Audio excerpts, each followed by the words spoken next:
कहानी एक ऐसे लड़के की है जिसे कहानियां पढ़ने का बहुत शौक था। दोस्तों के साथ खेलने के बजाय उसे किताबों में मिलने वाली दुनिया ज्यादा अच्छी लगती थी।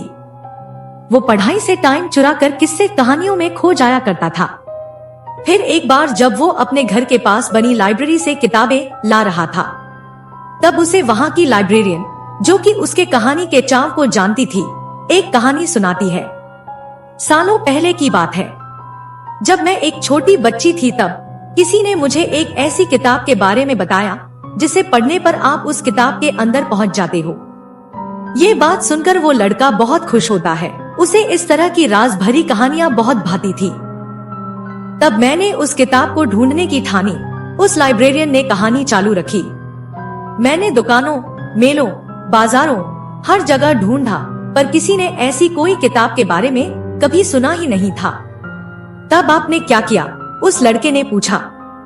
मैं वापस उस आदमी के पास गई जिसने मुझे ये कहानी सुनाई थी, पर जब मैं उसके पास पहुंची तो वो कमरे में नहीं था।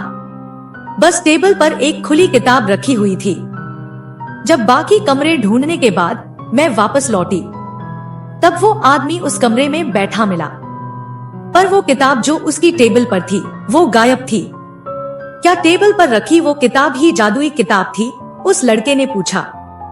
तब उस बूढ़ी लाइब्रेरियन ने मुस्कुराते हुए हाँ में सर हिला दिया। अब वो किताब कहाँ है? लड़के ने फिर पूछा। ये मैं तुम्हें नहीं बता सकती, पर अगर तुम उसे खुद ढूंढ लो तो मैं फिर कुछ नहीं कर सकती। तब वो लड़का उस लाइब्रेरी में हर रोज घंटों बिताने लगा, पर उसे वो जादुई किताब नहीं मिली। फिर एक दिन अकस्मात ही वो लाइब्रेरियन अपनी जगह से गायब होती है और उसकी टेबल पर एक किताब खुली हुई रखी होती है। तब वो लड़का धीमे कदमों के साथ उस टेबल की तरफ बढ़ता है और संभलते हुए उस किताब के पास जा पहुंचता है। जब वो किताब में झांकता है, अचानक ही उसकी दुनिया गायब हो जाती है और वो अपने आप को एक हरे मैदान में पाता है, जहां वो बूढ़ी लाइब्रेरियन भी होती है। मैंने वो जादुई किताब ढूंढ ली, उस लड़के ने खुशी में बताया। तब उस लाइब्रेरियन ने बुझे हुए मन से कहा, जानने की लालसा हमेशा अच्छी नहीं होती। अब तुम भी इस किताब के गुलाम हो। जिस तरह एक दिन कई सालों पहले मैंने भी एक बहकावे में आकर इस शापित किताब के अंदर अपनी आत्मा को कैद करवा लिया था।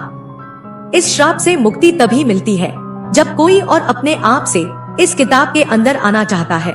सिर्फ तभी पुराने शापित को इस किताब से मुक्ति मिल सकती है। आज मुझे मुक्ति मिल चुकी है, पर अब तुम्हारी बारी है।